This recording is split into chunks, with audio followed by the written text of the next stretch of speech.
Strength समझो। आपको भटकाकर, डराकर, दबाकर, आपके ध्यान को इधर उधर करके आपको रोका जाता है।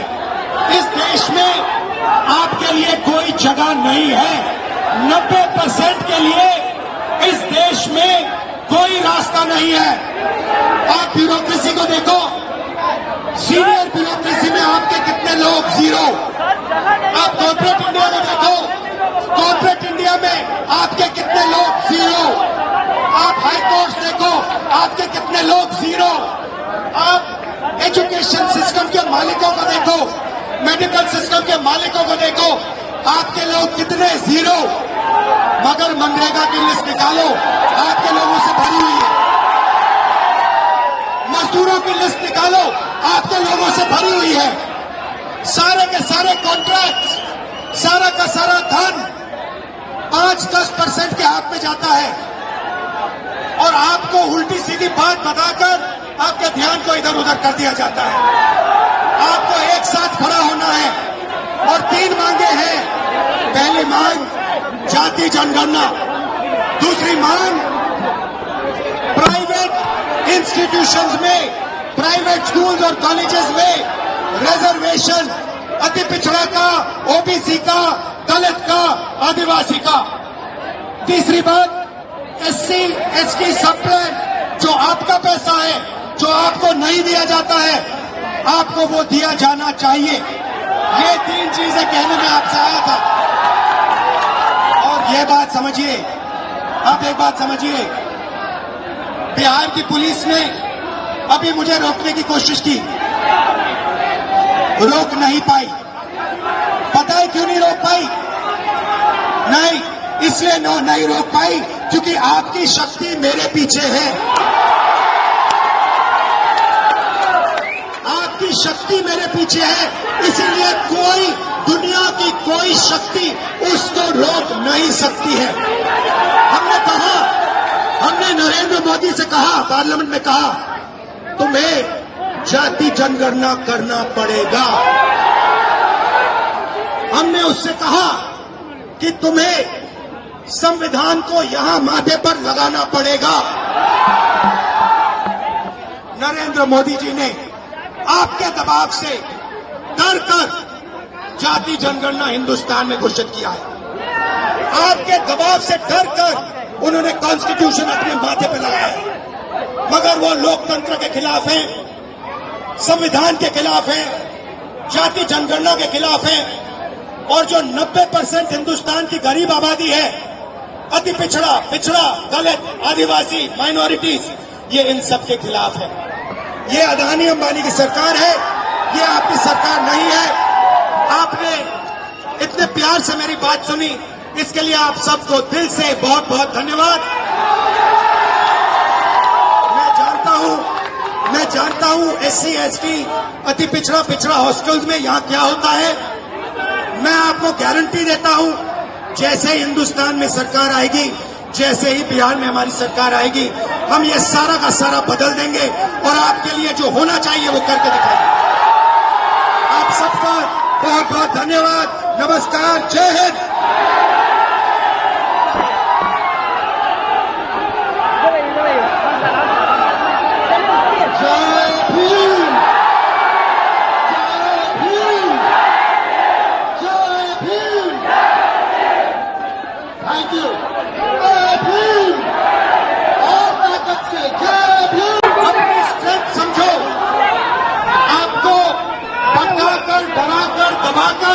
आपके ध्यान को इधर उधर करके आपको रोका जाता है। इस देश में बोलना चाहता है, आ जाओ।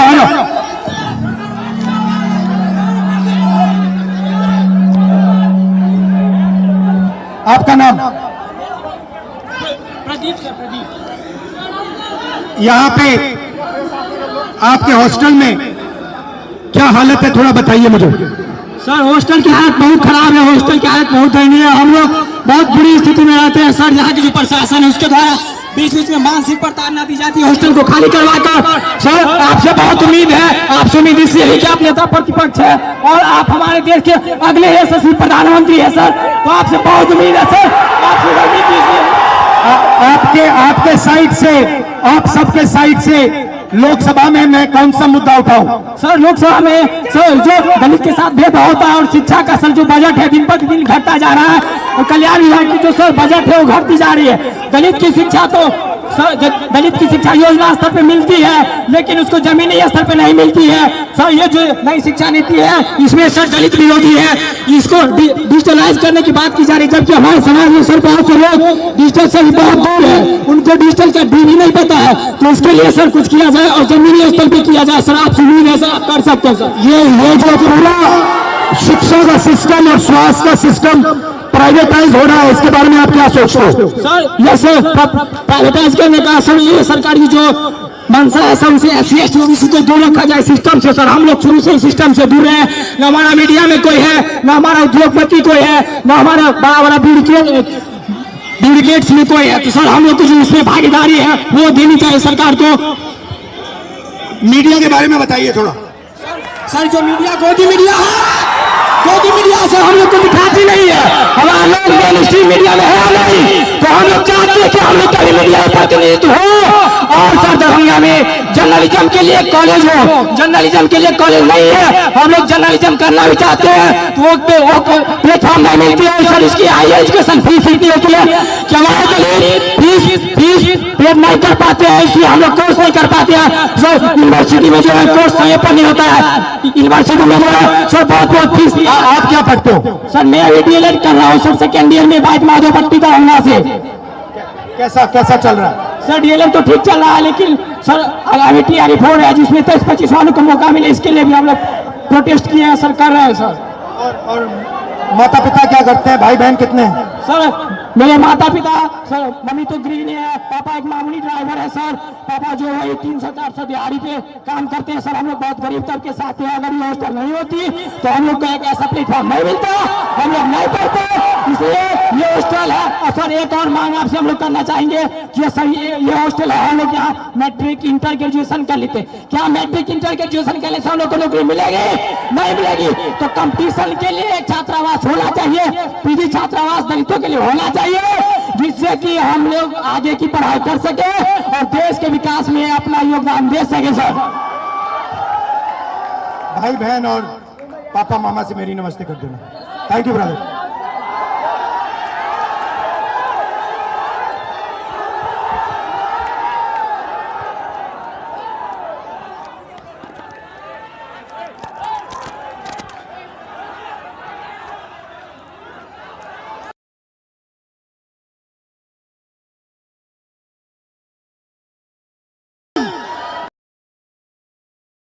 आपके हॉस्टल में क्या हालत?